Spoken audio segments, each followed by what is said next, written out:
Check কৰলাম না তো, check কৰলাম না।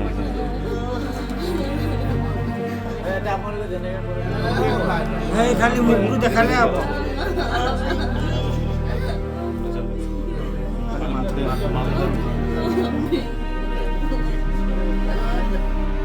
এনেকুৱা কেতিয়াও কৰিব নোৱাৰে, তাই তেনেকুৱা ছোৱালীয়ে নহয়।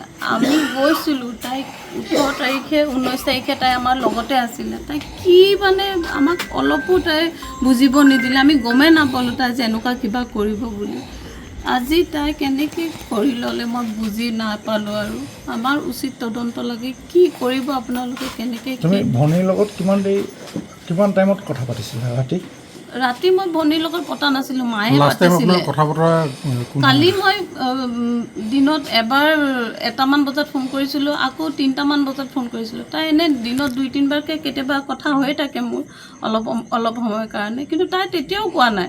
তাই কিবা বেলেগ কথাহে তেনেকৈ কৈছে, এইবোৰ কথা একোৱেই কোৱা নাছিলে। কি হৈ গ'ল, কি কাৰণে তেনেকৈ কৰিছে। ৰাতি মই শুবলৈ লওঁতে 11টা বজাত তাৰ পৰা ফোন আহিছে যে এনেকৈ যে আপুনি কোন হয়, মাক হয় নেকি? মই কৈছোঁ নহয়, মই তাইৰ বায়েক হয়। কৈছে কি নাই বোলে, অপৰ্ণা পণ্ডিতে বোলে ছুচাইড কৰিলে বোলে।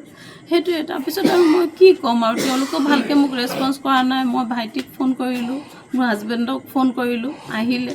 ভাইটিক পঠিয়ালোঁ, তাত যাবলৈ ক'লোঁ, সি গুৱাহাটীত থাকে। তাৰপিছত আৰু একো ক'বই পৰা নাই মই ভালকৈ এতিয়ালৈকে। জনামতে আৰু এজনী ছোৱালী আছিলে, তাইৰ 2খন বেড পিছত নেকি তাই শুই আছিলে।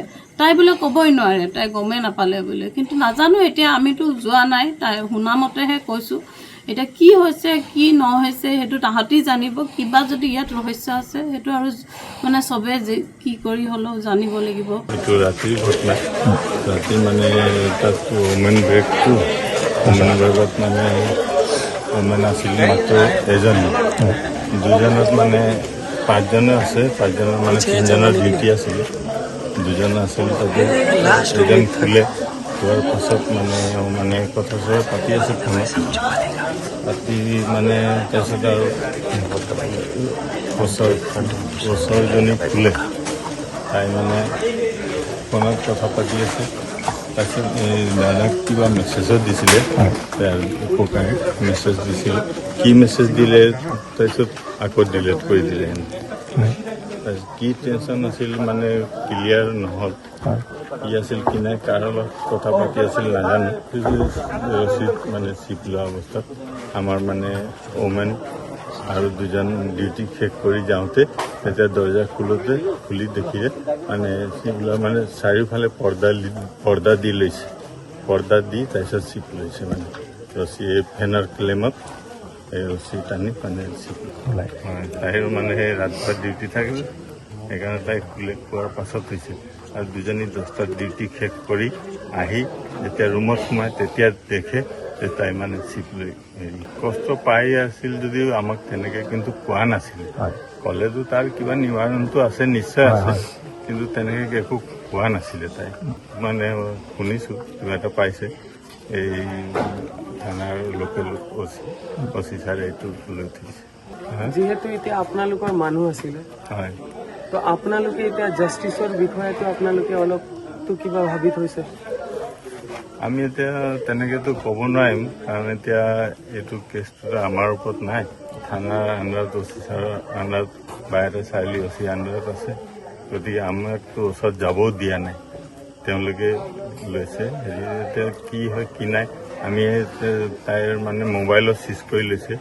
মোবাইলত কাৰ লগত কি কথা পাতিছে কি নাই পাছত মোবাইল চালে হয়তো গম পোৱা যাব। যদি প্ৰেছাৰ আহিছে তেনেকৈ মানে তেতিয়াহ'লে ধৰা পৰিব কিবা যদি আছে তেনেকৈ। গতিকে আমি লোকেল থানাত জনাবই লাগিব।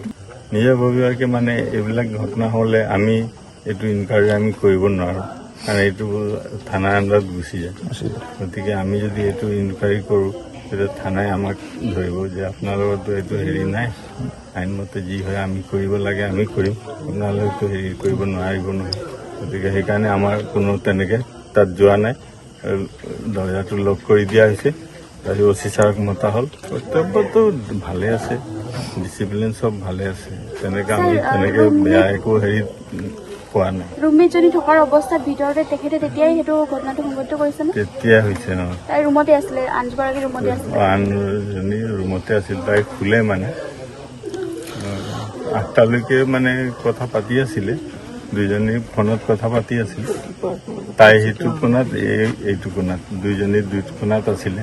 তাৰপিছত তাইক কথা পাতি পাতি শুলে। তাৰপিছত এওঁ ভাবিলে শুলে বুলি। সেইদিনা মানে কি পৰ্দা দি লৈতো বেলেগে মানে পটকে দেখা নাপায়, কৰ্তব্যটো কৰি আছে। হয়, যাৰ হেৰি আছে কৰি আছে, ভালে আছিল, ডিচিপ্লিন চব ঠিকে আছে, একো তেনেকে আমি পোৱা নাই।